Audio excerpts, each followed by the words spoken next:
Всем привет! Сегодня у нас проверка рецепта мороженого пломбир. Рецепт был взят из Инстаграма. Кому интересно, пишите в комментариях, я брошу ссылку на оригинал. Мороженое состоит из двух частей – заварная на молоке и взбитые сливки.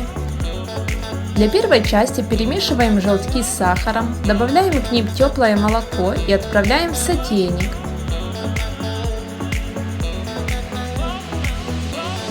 Увариваем до 10 минут на слабом огне. И тут первый важный момент. Нельзя доводить смесь до кипения. Нужно вовремя определить, когда снять сотейник с огня. У меня для этого ушло 3 попытки. Вот так выглядит закипевшая смесь. Желтки мгновенно сворачиваются. Итак, стараемся не переварить желтки. Снимаем быстро с огня и остужаем до комнатной температуры. Взбиваем холодные сливки венчиком до загустения. Понемногу добавляем яично-молочную смесь и перемешиваем.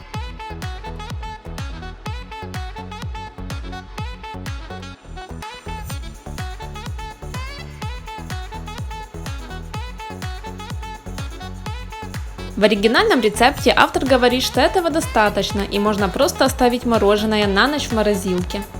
Я решила отлить часть мороженого и сделать еще шоколадное. Добавляем немного растопленного шоколада, перемешиваем и в морозилку.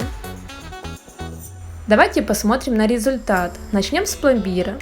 Видим, что мороженое расслоилось. Сверху более светлый слой от сливок.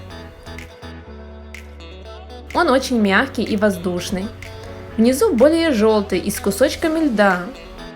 То есть не зря рекомендуют каждые полчаса взбивать мороженое при заморозке. С шоколадным мороженым все точно так же. Плюс еще один нюанс. Мороженое само по себе очень сладкое и при добавлении шоколада станет еще слаще. Но здесь каждый может регулировать количество сахара под себя. Я бы добавляла немножко меньше. В целом рецепт несложный. Мороженое получилось вкусным, но для более красивой структуры все же нужно не полениться и несколько раз взбить мороженое во время заморозки. Всем спасибо за просмотр, надеюсь, видео было полезным для вас. Жду ваших лайков и комментариев.